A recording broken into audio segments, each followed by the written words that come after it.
Hi, my name's Lisa. I'm known on Twitch as Lisa in Wonderland, and I've been invited very kindly to talk to you about something called ME, which is often known as CFS, chronic fatigue syndrome. That's how a lot of you will probably know it. To record this video, I've had to sleep for the last 3.5 hours to give me the energy to be able to do it. So there are millions of us worldwide who have ME. The vast majority of us will have been diagnosed with something called CFS, something called chronic fatigue syndrome.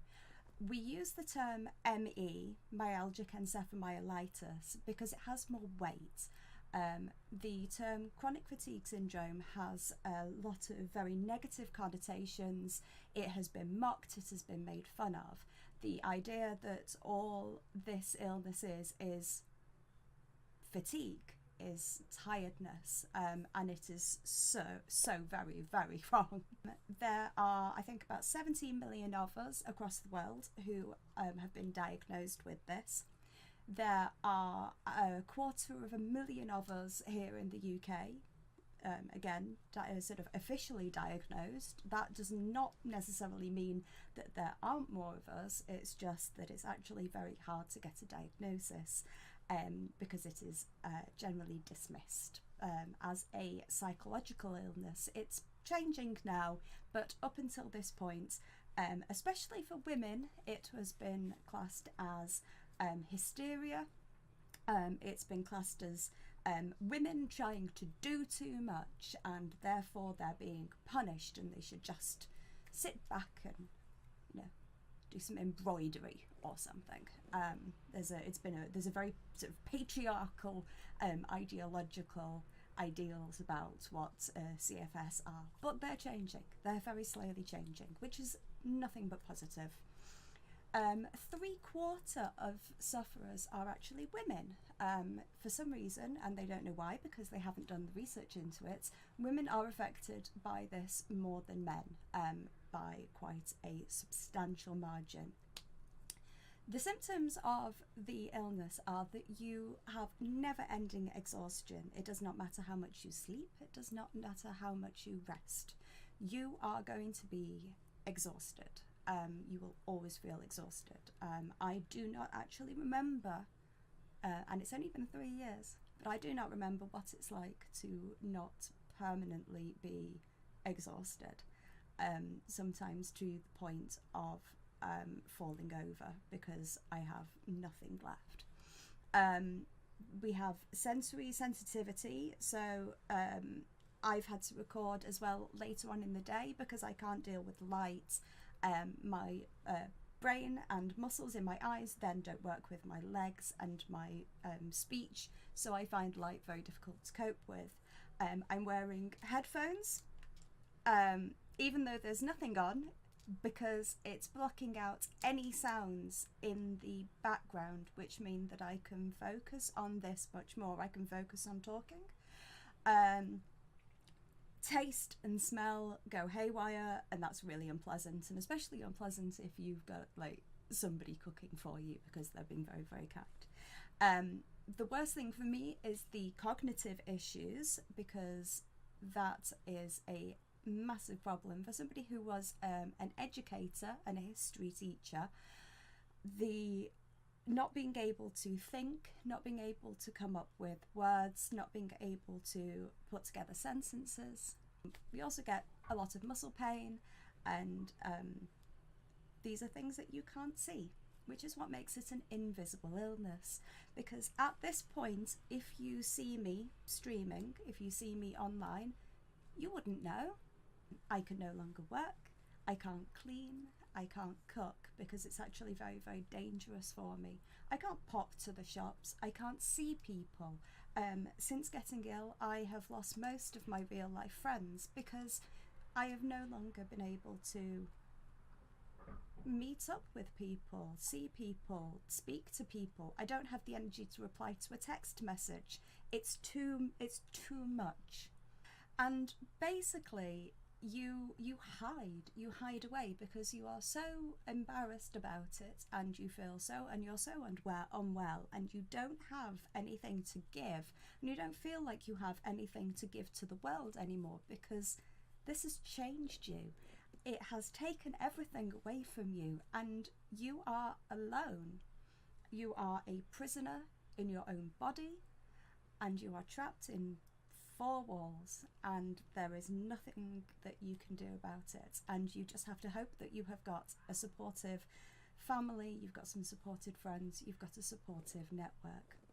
So the question is, why on earth am I spending what little energy I have doing this, streaming? Why am I doing it? You have to figure out how much energy you have when you wake up, and you have to allocate it.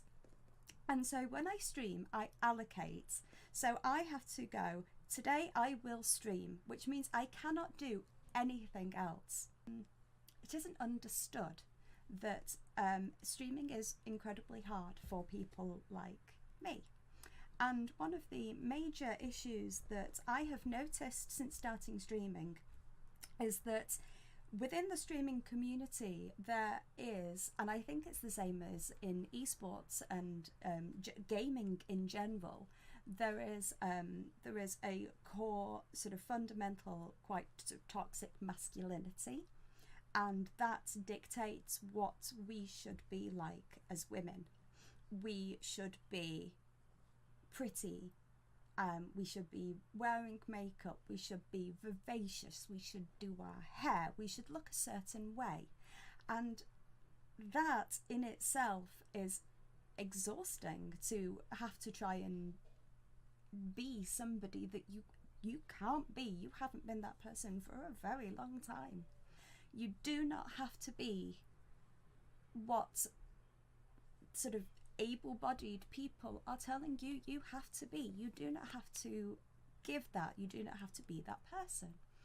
You do not have to push yourself to achieve the statistics that Twitch is, for instance, want you to achieve, to reach partnership, because you can't.